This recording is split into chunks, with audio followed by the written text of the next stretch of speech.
Mr. Rainsy, I have to start with the big question here. Do you plan to return to Cambodia despite the threat of near certain arrest when you get there? Definitely. We will go back to Cambodia.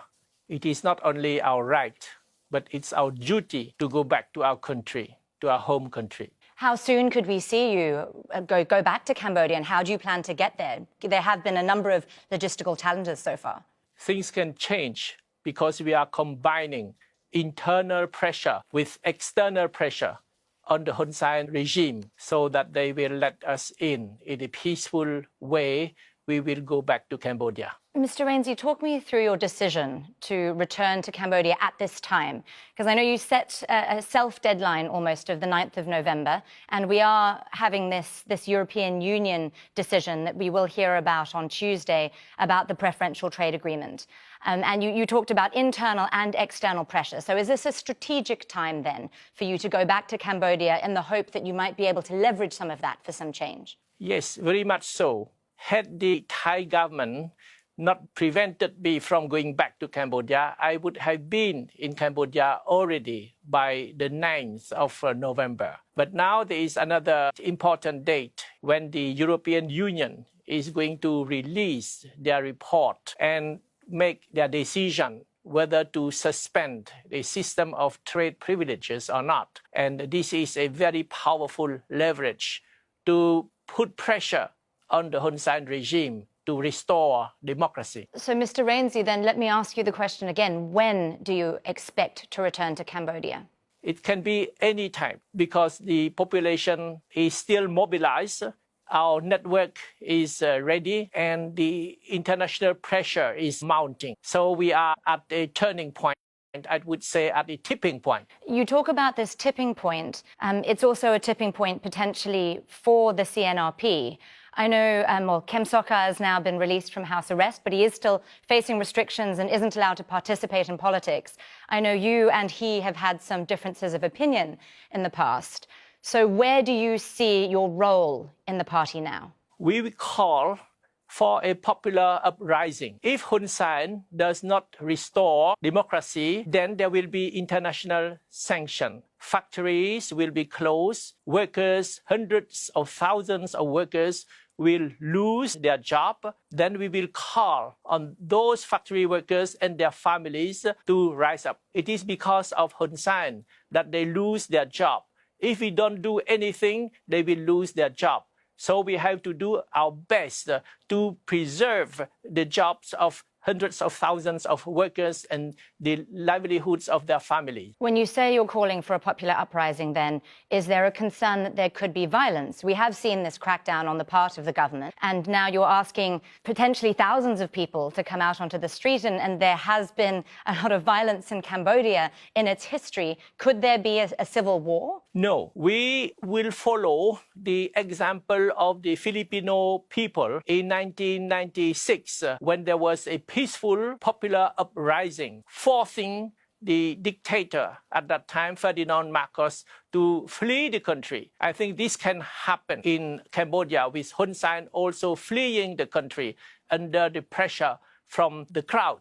Let me ask you this then, Mr. Rainsy. At a time of great tension in Cambodia, you faced criticism from some people who have questioned your courage about not returning from self-imposed exile, and you still haven't yet managed to make it back to the country. What would you say to those people? I did return, as promised, on the 19th July 2013. It was a successful return, and I was welcomed by hundreds of thousands of people, and we made significant gain at the election that took place 10 days later.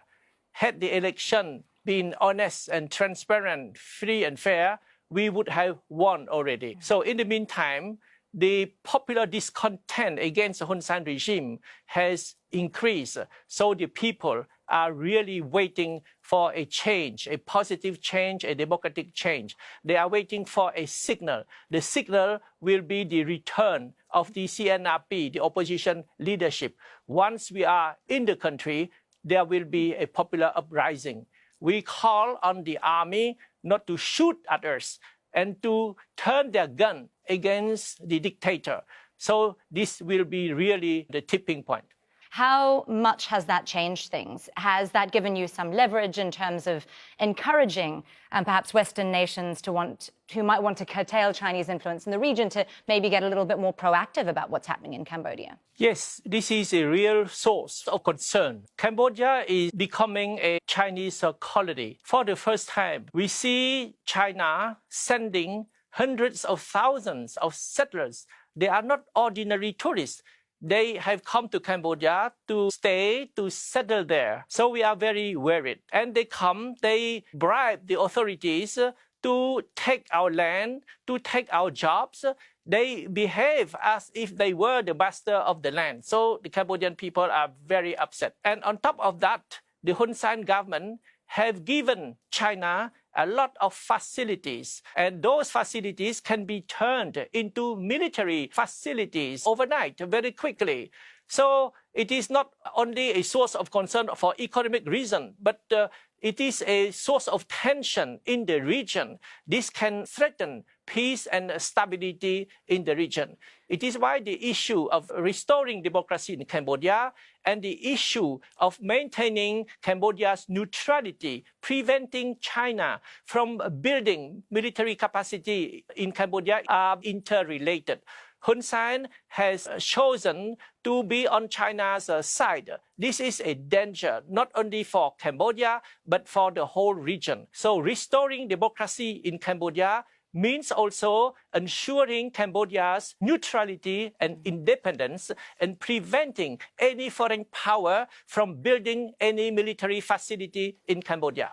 Mr. Rainsy, you're talking about increasing regional tensions there. You're currently in Malaysia, and Malaysia and Cambodia are both members of ASEAN, and ASEAN has a policy of non-interference in each other's affairs. But I see that Malaysia has detained a number of opposition members from your party in the last few days at the request of Phnom Penh. Do you think that ASEAN as a body is doing enough to pressure Cambodia?